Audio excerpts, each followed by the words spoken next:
जय हिंद बच्चों, star education point के फिजिक्स ऑनलाइन क्लास में आपका स्वागत है। तो हम लोग प्रकाश के अपवर्तन में अपवर्तनांक को पढ़ रहे थे। तो अपवर्तनांक का परिभाषा और अपवर्तनांक किसे कहते हैं, इसको पिछले वीडियो में हम लोगों ने पढ़ा है। अब हम लोग पढ़ेंगे कि अपवर्तनांक क्या है और अपवर्तनांक कितने प्रकार के होते हैं, और किसी माध्यम का अपवर्तनांक किस प्रकार से तय होता है उसको भी समझेंगे। उसके लिए सूत्र को भी देखेंगे हम लोग, ताकि आगे चल के हम लोग न्यूमेरिकल को बना सकें। तो अपवर्तनांक क्या है ये तो पिछले चैप्टर में पढ़ ही लिया, और उसके लिए दो परिभाषा आपको बतलाया गया था कि हवा या निर्वात से आने वाली प्रकाश किरण को किसी माध्यम द्वारा उसके मूल पथ से विचलित कर पाने की क्षमता ही उस माध्यम का अपवर्तनांक कहलाता है। फिर हम लोगों ने देखा था कि एक और परिभाषा आ रहा था अपवर्तनांक का, कि किसी माध्यम का वह गुण जिसके कारण उस माध्यम में प्रकाश की चाल तय होती है, अर्थात उस माध्यम में प्रकाश की चाल का जो मान है वो उसके अपवर्तनांक के द्वारा तय होता है। तो माध्यम के ऐसे गुण को ही अपवर्तनांक कहा जाता है। दोनों परिभाषा एक दूसरे से संबंधित है बच्चों, क्योंकि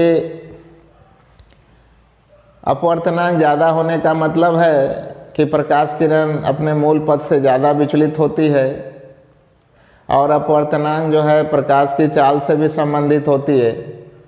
अर्थात प्रकाश की चाल अधिक हो तो अपवर्तनांक कम होता है। तो ये रिलेशन भी हम लोगों ने पढ़ा था। उस पिछला वीडियो को याद रखिएगा, और आगे हम लोग बढ़ते हैं, इस क्वेश्चन को देखते हैं। अपवर्तनांक क्या है तो कोई एक परिभाषा ले लेते हैं, दो में से। आइए लिखते हैं।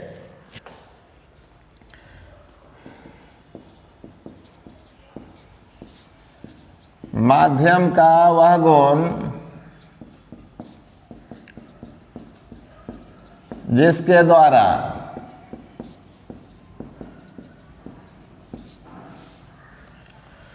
माध्यम में प्रकाश की चाल तय होती है, मतलब तय किया जाता है, अपवर्तनांक कहलाता है।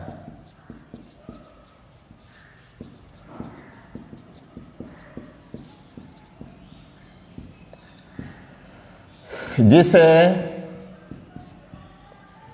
म्यू या एम द्वारा सूचित किया जाता है।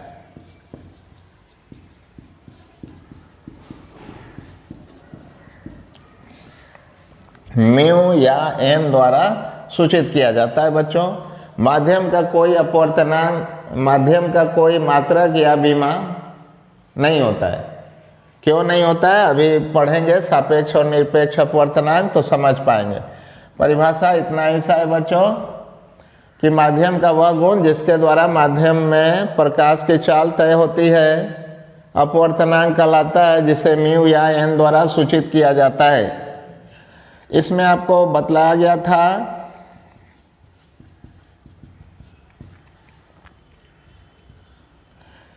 किसी माध्यम का अपवर्तनांक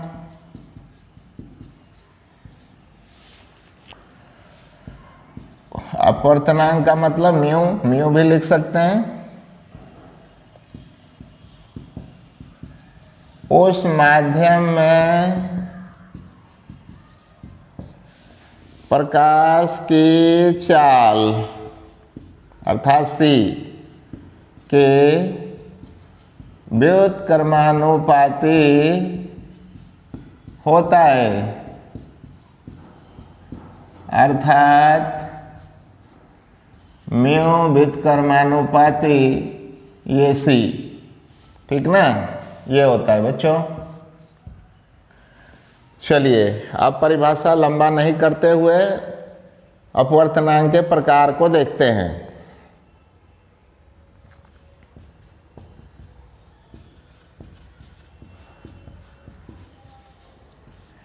अपवर्तनांक दो प्रकार के होते हैं, ठीक ना। अपवर्तनांक दो प्रकार के होते हैं। पहला नंबर, पहला मतलब ए कर देते हैं, निरपेक्ष अपवर्तनांक, और दूसरा नंबर सापेक्ष या आपेक्षिक अपवर्तनांक। अब इस दोनों को समझेंगे बच्चों बारी बारी से, और किस प्रकार निर्धारित होता है ये अपवर्तनांक उसको भी देखेंगे। तो सबसे पहले हम लोग ए नंबर को लेते हैं, निरपेक्ष अपवर्तनांक को।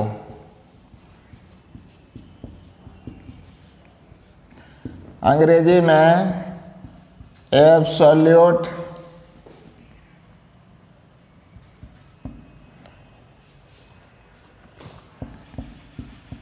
रिफ्रैक्टिव इंडेक्स इसे कहते हैं बच्चों। अब परिभाषा देखते हैं कि क्या कहता है ये।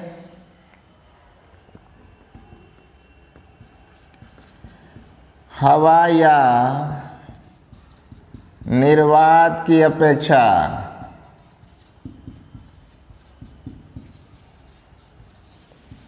किसी माध्यम के तय किए जाने वाले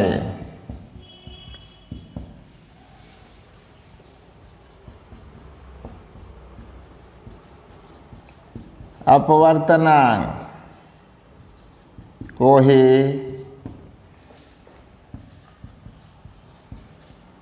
माध्यम का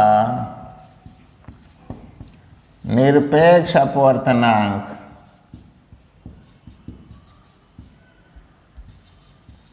कहा जाता है।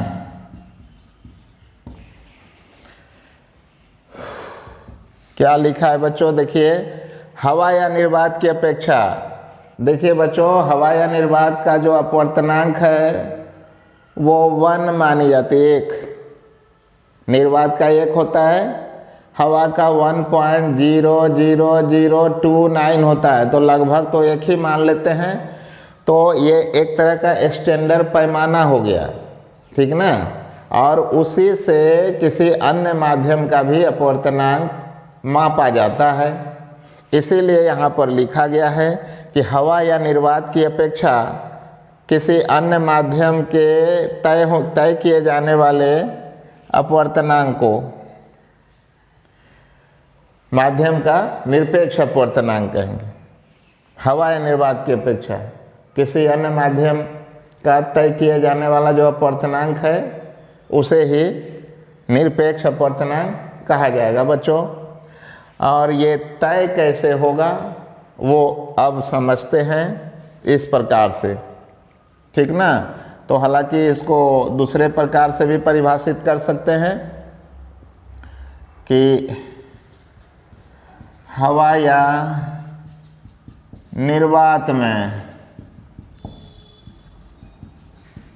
प्रकाश की चाल, हवा या निर्वात में प्रकाश की चाल, इसको C से डिनोट कर रहे हैं, ठीक। तथा किसी माध्यम में प्रकाश की चाल CM लिख रहे हैं। M मतलब मीडियम, मतलब माध्यम। माध्यम में प्रकाश की चाल के अनुपात को ही उस माध्यम का निरपेक्ष अपवर्तनांक कहा जाता है।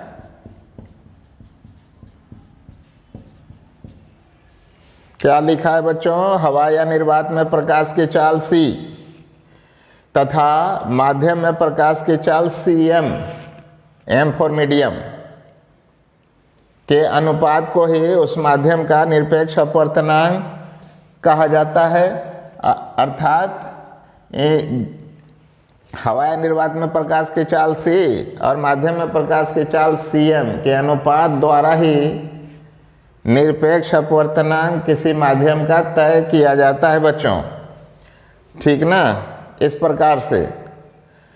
और सवाल होता है कि आप सोच रहे होंगे कि श्वेत प्रकाश में तो 7 रंगों वाली किरणें होती हैं, तो किस रंग के किरण द्वारा निरपेक्ष अपवर्तनांक तय होगा सर? तो पीले रंग अर्थात मध्यमान रंग के किरण द्वारा तय होगा। पिछले वीडियो में भी बताया था, तो इसको नोट में भी लिख दें तो ठीक रहेगा, आपको याद रहेगा।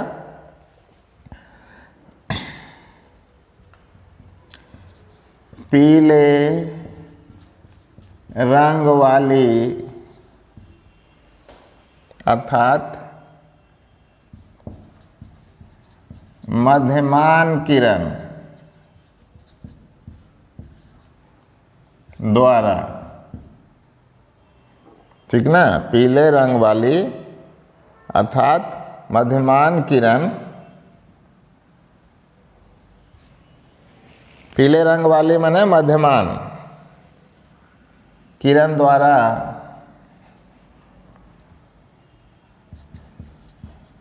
निरपेक्ष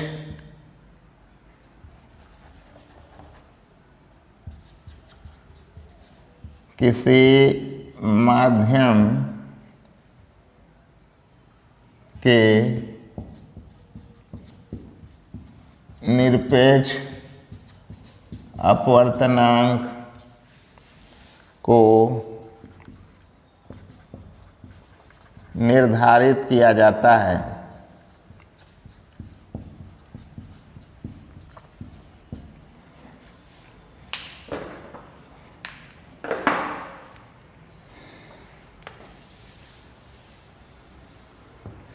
ठीक है बच्चों, अब आगे पीले रंग वाली किरण द्वारा ही किसी माध्यम के निरपेक्ष अपवर्तनांक को निर्धारित किया जाता है अर्थात तय किया जाता है। तो ये जो परिभाषा लिखा था बच्चों कि हवा या निर्वात में प्रकाश की चाल और माध्यम में प्रकाश की चाल के अनुपात को माध्यम का निरपेक्ष अपवर्तनांक कहा जाता है, इसी के द्वारा तय होता है निरपेक्ष अपवर्तनांक। यहाँ पर लिखते हैं बच्चों अर्थात निरपेक्ष अपवर्तनांक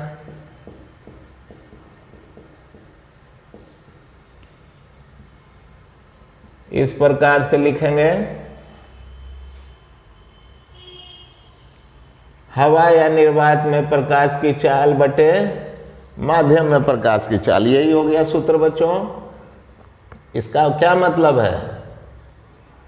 हवा या निर्वात में प्रकाश की चाल बटे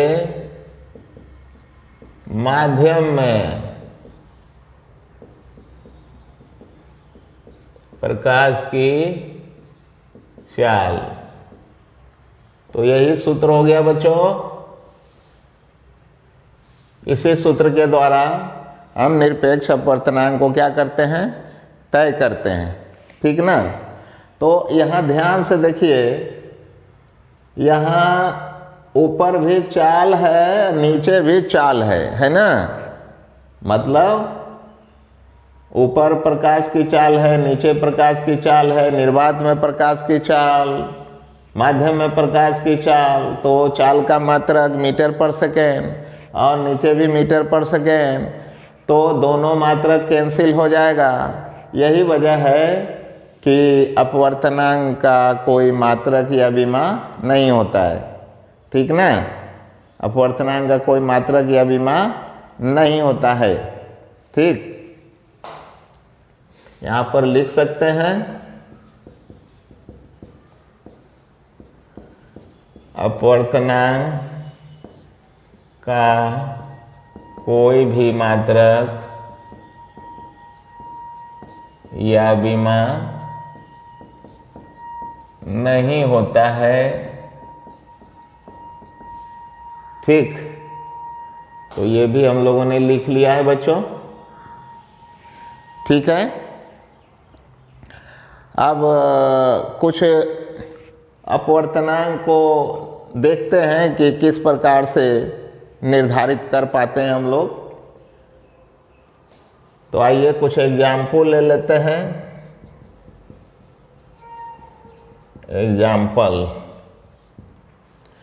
एग्जाम्पल में देखते हैं, जैसे हम लोग जल का निकालते हैं, ठीक ना।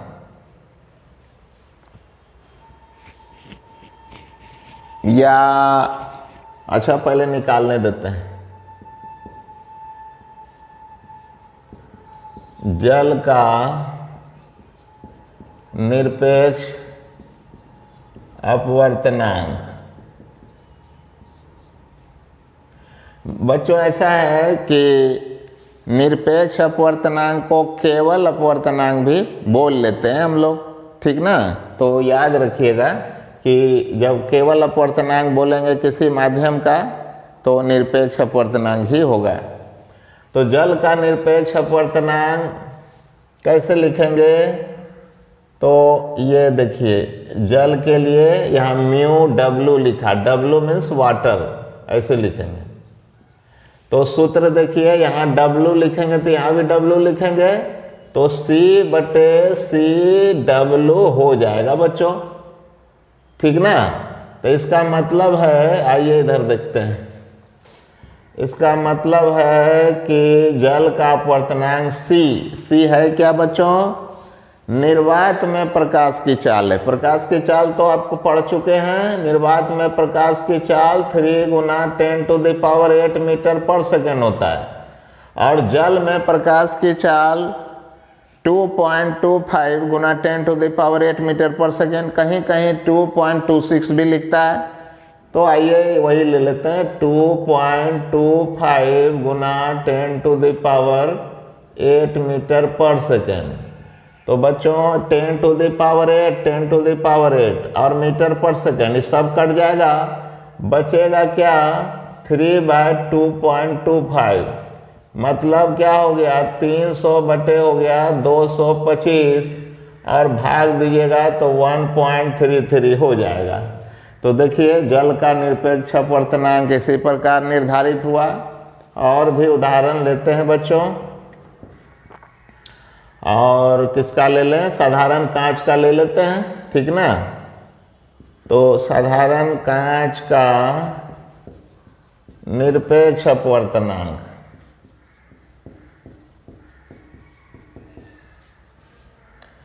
तो mu G means glass, glass माने कांच, सी बाय क्या हो जाएगा? सी जी, ऐसा हो जाएगा। तो आइए इसका भी निकालते हैं। म्यू जी बराबर सी हो गया 3 × 10⁸ मीटर पर सेकेंड। सी मतलब निर्वात में प्रकाश की चाल। और कांच में बच्चों बताया था आपको 2 × 10⁸ मीटर पर सेकेंड लगभग होगा। हालांकि अलग अलग कांच में अलग अलग चाल होती है बच्चों। तो ये साधारण कांच का लिया है। तो ये सब काटने के बाद 3/2 बचेगा, तो 1.5 हो जाएगा बच्चों, ठीक ना। इसी प्रकार से कुछ और उदाहरण लेते हैं। जैसे मान लीजिए आपके मन में होगा कि हीरा का निकालिए सर। तो हीरा का अपवर्तनांक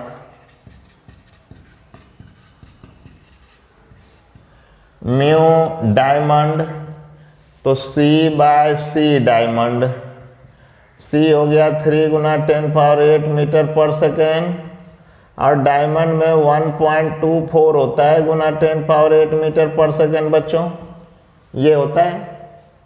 तो बताइए, तो डायमंड का क्या हो जाएगा बच्चों, 3/1.24, तो ये हो जाएगा 2.42, ये हो जाएगा बच्चों।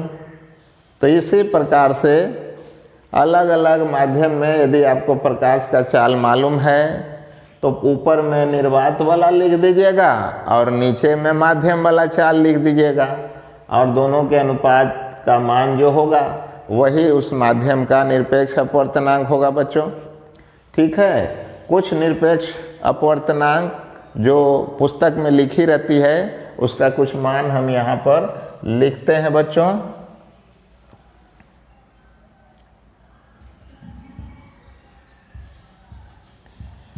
कुछ माध्यमों के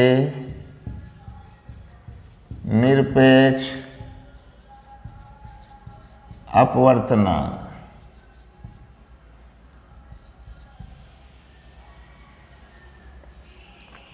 एक बात बता दें बच्चों कि ये सारे अपवर्तनांक हवा या निरपेक्ष के सापेक्ष निकाली गई है, ठीक ना।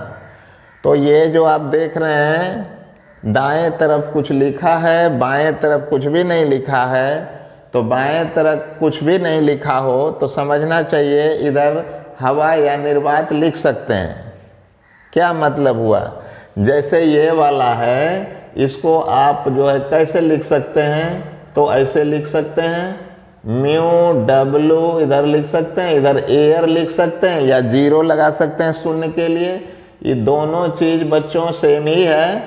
यहाँ भी आप लिख सकते हैं, इसको क्या लिख सकते हैं, म्यू जी और एयर लगा के लिख सकते हैं बच्चों।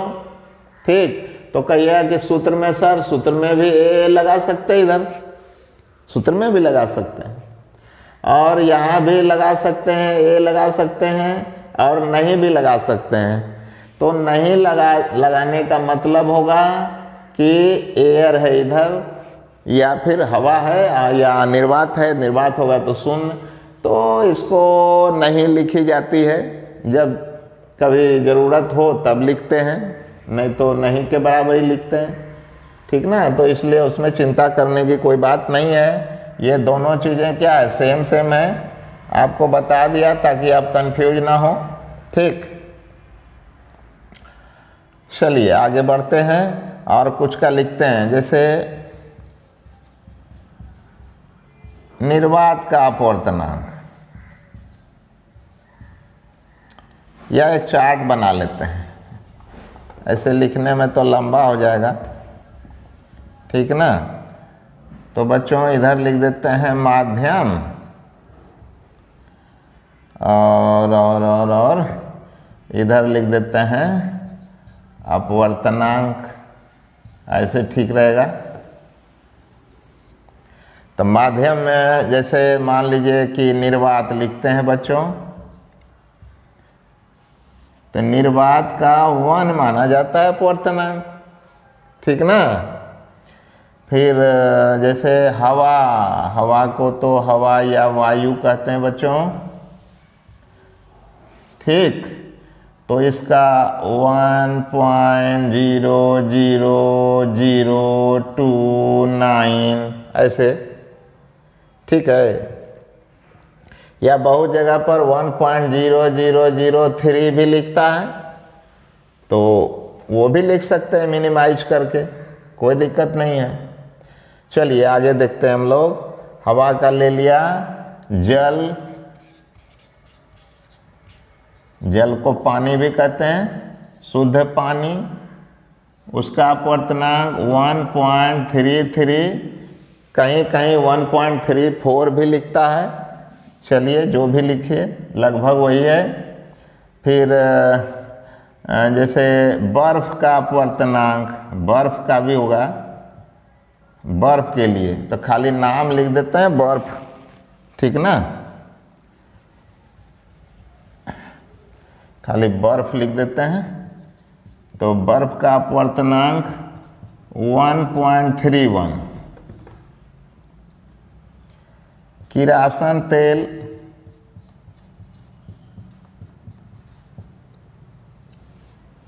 लगभग जल के बराबर ही होता है, लेकिन थोड़ा ज़्यादा होता है इससे। तो ये कमाल का चीज़ है, किरासन तेल जल से तो पतला होता है, लेकिन अपवर्तनांक ज़्यादा हो जाता है। तो प्रकाशिक रूप से किरासन तेल ज़्यादा सघन माना जाता है, ठीक ना। तो और भी लिख सकते हैं बच्चों, किरासन तेल हो गया, उसके बाद ले लेते हैं ग्लिसरीन। ग्लिसरीन पारदर्शी चिपचिपा द्रव होता है बच्चों, इसका अपवर्तनांक 1.47 लगभग होता है, इस प्रकार से। अच्छा, और भी लिखते हैं बच्चों, और भी कुछ लिखते हैं हम लोग, फिर से लिख देते हैं, इधर भी जगह है अभी।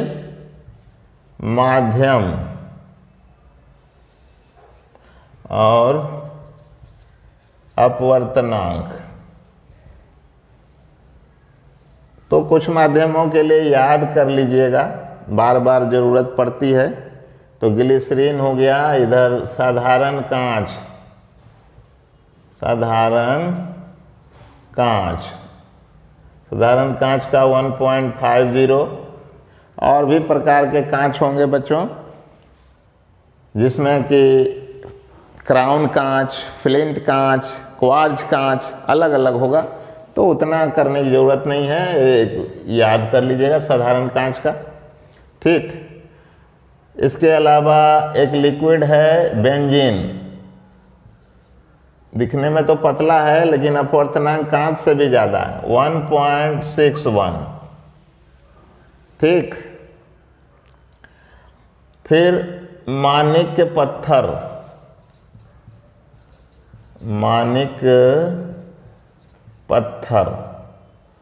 इसका अपवर्तनांक 1.71। फिर हीरा ही ले लेते हैं बच्चों, कितना लिखेंगे, हीरा डायमंड का 2.42 लगभग होता है, इस प्रकार से, है ना। तो बच्चों इसको नोट कर लीजिए ये सारा चीज़। और निरपेक्ष अपवर्तनांक तो समझ ही गए होंगे अब। हवा या निर्वात में प्रकाश की चाल तथा माध्यम में प्रकाश की चाल के अनुपात को माध्यम का निरपेक्ष अपवर्तनांक कहते हैं, ठीक है बच्चों। तो निरपेक्ष अपवर्तनांक को इस प्रकार से लिखेंगे, माध्यम में प्रकाश की चाल, माध्यम का जो अपवर्तनांक होगा वो इस प्रकार से लिखेंगे, दाएं तरफ माध्यम मीडियम लिखेंगे, बाएं तरफ हवा या निर्वात लिखेंगे, या ना भी लिखेंगे तो कोई दिक्कत नहीं है। और ऊपर में हवा निर्वात की चाल और नीचे में माध्यम में प्रकाश की चाल, इसको लिखेंगे। उदाहरण बच्चों आपने देखा, अभी अभी बतलाया आपको, इस अनुसार से निर्धारित होता है निरपेक्ष अपवर्तनांक। अब हम लोग सापेक्ष अपवर्तनांक को पढ़ेंगे, तब तक ये आप नोट कर लें।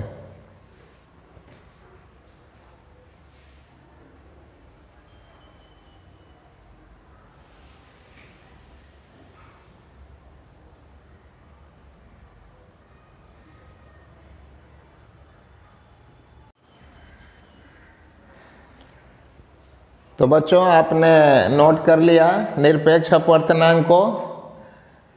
अब सापेक्ष अपवर्तनांक के बारे में हम बतलाएंगे। निरपेक्ष को तो आपने नोट ही कर लिया। अब ये बी नंबर सापेक्ष, या इसका दूसरा नाम हिंदी में आपेक्षिक अपवर्तनांक है, अंग्रेजी में रिलेटिव रिफ्रैक्टिव इंडेक्स ये कहते हैं बच्चों। तो सापेक्ष कहते हैं या आपेक्षिक अपवर्तनांक कहते हैं, दोनों नाम सेम ही है। अब ये क्या होगा, तो बच्चों निरपेक्ष अपवर्तनांक हम लोगों ने हवा या निर्वात की अपेक्षा पढ़ा था, है ना। लेकिन सापेक्ष अपवर्तनांक जो होगा वो हवा या निर्वात की अपेक्षा नहीं होगी, वो किसी हवा या निर्वात को छोड़कर किसी एक माध्यम के सापेक्ष दूसरे माध्यम के अपवर्तनांक को माने हवा या निर्वात को छोड़कर किसी एक माध्यम के सापेक्ष दूसरे माध्यम के अपवर्तनांक को सापेक्ष या अपेक्षिक अपवर्तनांक कहेंगे। हालांकि दोनों माध्यमों का अपना अलग अलग निरपेक्ष अपवर्तनांक होगा, है ना। दोनों माध्यमों का अपना अपना अलग अलग निरपेक्ष अपवर्तनांक तो जरूर होगा, और उनके निरपेक्ष अपवर्तनांक के अनुपात से ही सापेक्ष अपवर्तनांक तय होगी, अर्थात अपेक्षिक अपवर्तनांक तय होगी। तो आइए समझते हैं उसको।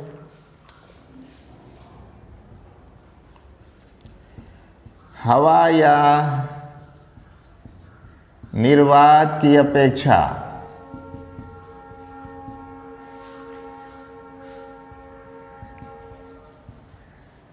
किसी एक माध्यम के सापेक्ष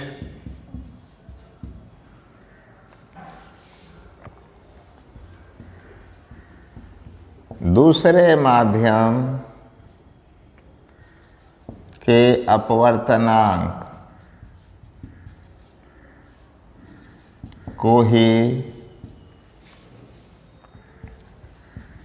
सापेक्ष या आपेक्षिक अपवर्तनांक कहा जाता है। यह है बच्चों, या दूसरे शब्दों में भी परिभाषा दे सकते हैं,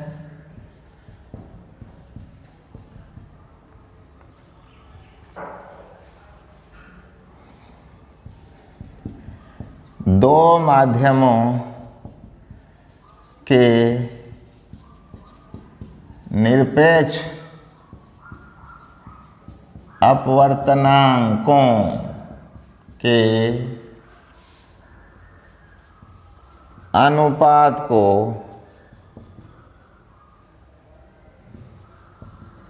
आपेक्षिक या सापेक्ष अपवर्तनांक कहा जाता है। इस प्रकार से बच्चों दोनों में कोई परिभाषा आप ले सकते हैं और उस परिभाषा को लिख सकते हैं। अब हम लोग देखेंगे कि एक माध्यम के सापेक्ष दूसरे माध्यम का जो अपेक्षिक अपवर्तनांक है वो कैसे तय होगी। तो आइए देखते हैं चित्र की मदद से। मान लेते हैं बच्चों कि ऊपर वाला माध्यम जो है विरल है या पहला माध्यम है, कुछ भी मान सकते हैं, ऐसा नहीं है कि विरल ही मान लें। तो इसको पहला माध्यम मान लेते हैं, पहला माध्यम अर्थात माध्यम नंबर 1, ठीक ना।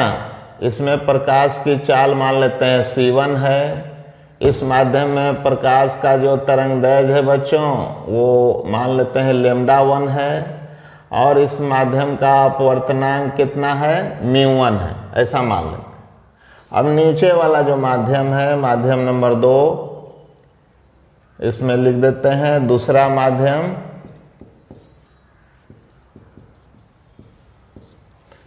दूसरे माध्यम में प्रकाश की चाल c2, तरंग दैर्घ्य λ2, और जो अपवर्तनांक है उसको हम लोग μ2 लिख रहे हैं, ठीक ना। तो पहले माध्यम से प्रकाश चलेगी बच्चों इस प्रकार से,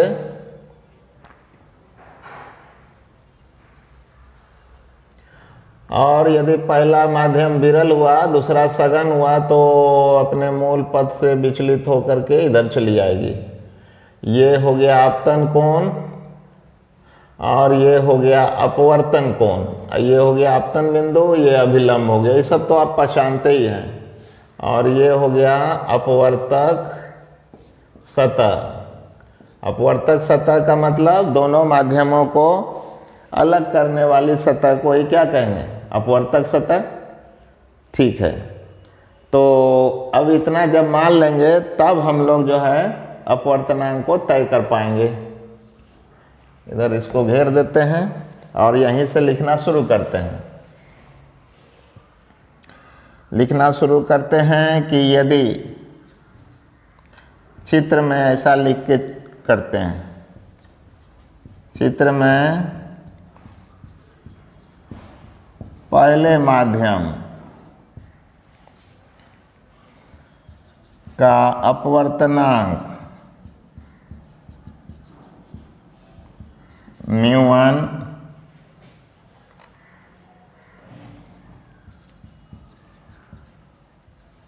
प्रकाश की चाल, पहले माध्यम के लिए प्रकाश की चाल c1, तरंग दैर्घ्य λ1 तथा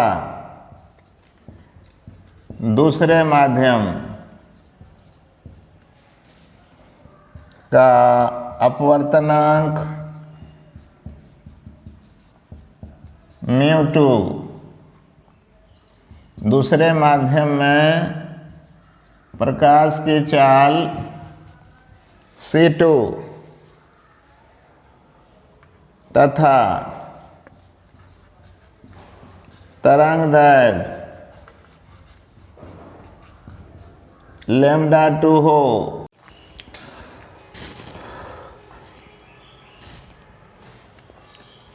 देखिए बच्चों, हम लोग ने निरपेक्ष अपवर्तनांक जो परिभाषित किया था उसके अनुसार निरपेक्ष अपवर्तनांक हवा या निर्वात में प्रकाश की चाल बटे माध्यम में प्रकाश की चाल के अनुपात को किसी माध्यम का निरपेक्ष अपवर्तनांक कहते थे। ठीक ना? तो यहाँ पर जो हम लोगों ने देखा कि दो माध्यमों के निरपेक्ष अपवर्तनांकों के अनुपात को अपेक्षिक अपवर्तनांक कहते हैं। तो उसी आधार पर हम लोग अपेक्षिक अपवर्तनांक लिखेंगे। तो आइए दोनों माध्यमों का लिखते हैं।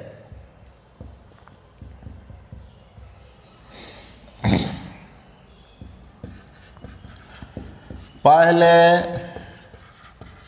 माध्यम के सापेक्ष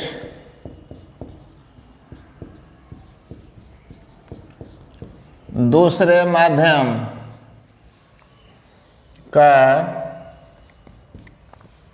आपेक्षिक अपवर्तनांक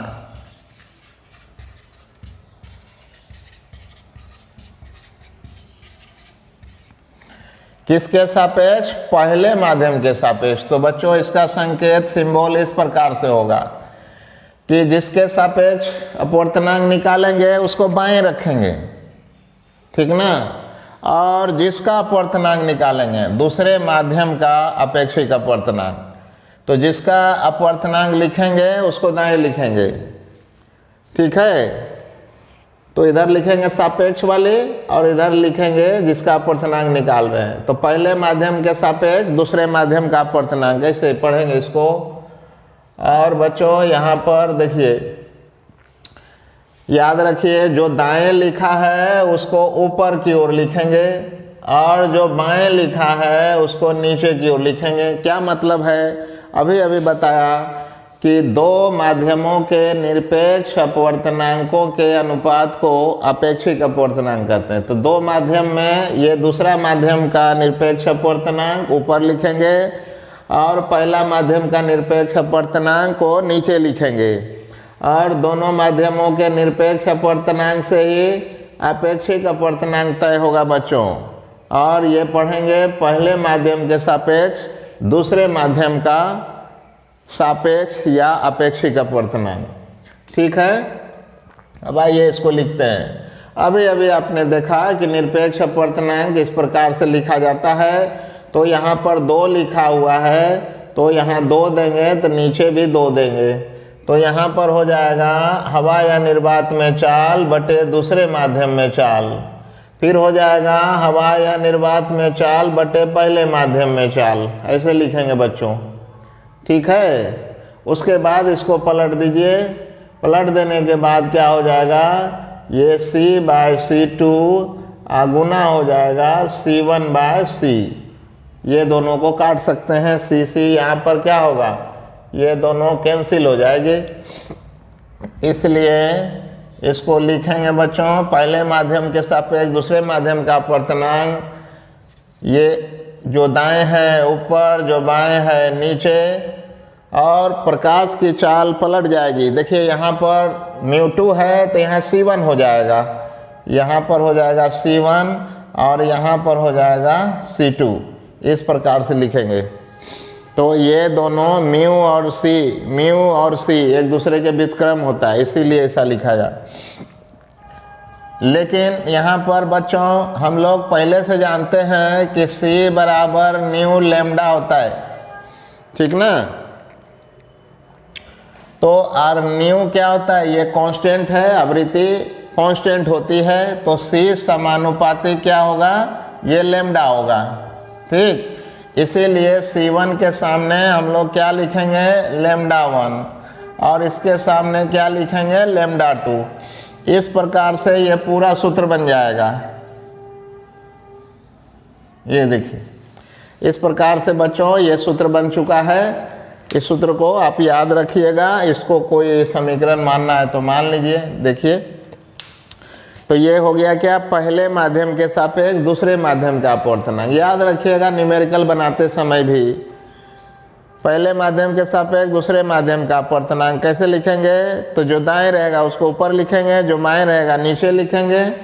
और ये वाला जो है यहाँ पर देखिए उल्टा हो जाता है। यहाँ देखिए निरपेक्ष अपवर्तनांक के सूत्र से हवा या निर्वात में चाल बटे माध्यम में चाल, तो यहाँ दूसरा माध्यम का था तो दूसरे माध्यम का चाल लिखा, पहला माध्यम का था तो पहले माध्यम का चाल लिखा।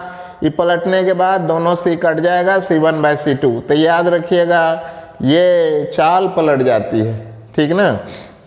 और चूंकि C बराबर न्यू लैम्डा के सूत्र से C अर्थात प्रकाश की चाल और तरंगदैर्घ्य समानुपाती होता है, इसलिए C1 के सामने लैम्डा 1 और C2 के सामने लैम्डा 2 भी लिखेंगे।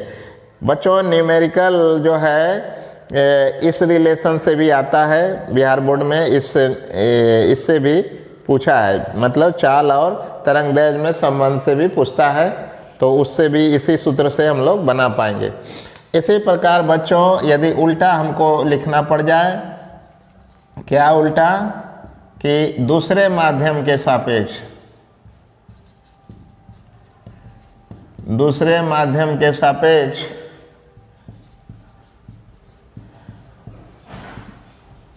पहले माध्यम का आपेक्षिक या सापेक्ष अपवर्तनांक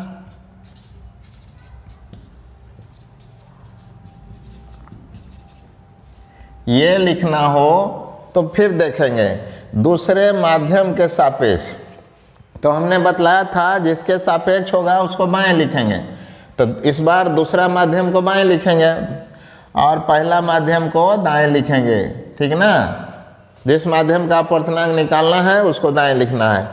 अब हमने बताया था अभी तुरंत आपको, जो दाएं रहेगा उसको ऊपर लिखेंगे, जो बाएं रहेगा उसको नीचे लिखेंगे, तो नीचे 2 वाली हो जाएगी, ठीक। जस्ट लाइक इसी के तरह से म्यू और C एक दूसरे का व्युत्क्रम होता है, मतलब ऊपर μ2 तो नीचे यहाँ C2। इसी प्रकार से यहाँ भी हम लोग लिख देंगे इसी सूत्र की मदद से बच्चों, ऐसा लिख देंगे। तो यहाँ पूरा भी लिख सकते हैं, नहीं भी लिख सकते हैं। पूरा लिखेगा तो C/C1 C/C2 बराबर हो जाएगा C/C1 गुना हो जाएगा C2/C। इस प्रकार से दूसरे माध्यम के सापेक्ष पहले माध्यम का अपवर्तनांक का सूत्र μ1/μ2 बराबर C2/C1, क्योंकि ये तो कट गया, C2/C1 और ये हो जाएगा λ2/λ1, तो ये सूत्र हो जाएगा, ठीक ना। तो ऐसा हो जाएगा बच्चों, तो याद रहेगा ये ट्रिक।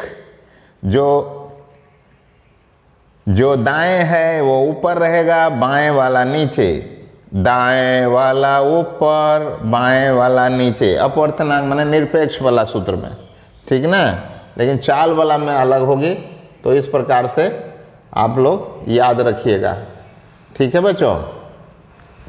इसी सूत्र की मदद से हम लोग दो अलग अलग माध्यमों के जो अपेक्षिक अपवर्तनांक है उसको हम लोग तय कर पाएंगे, ठीक ना। तो इसी सूत्र की मदद से हम लोग तय कर पाएंगे।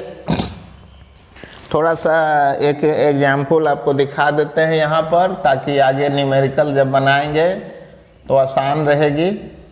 थोड़ा सा यहाँ पर एक उदाहरण ले लेते हैं शॉर्टकट में एग्जाम्पल।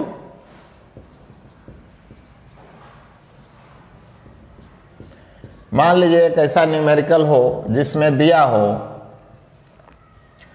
कि जल का अपवर्तनांक 4/3 है। किसका अपवर्तनांक? जल का।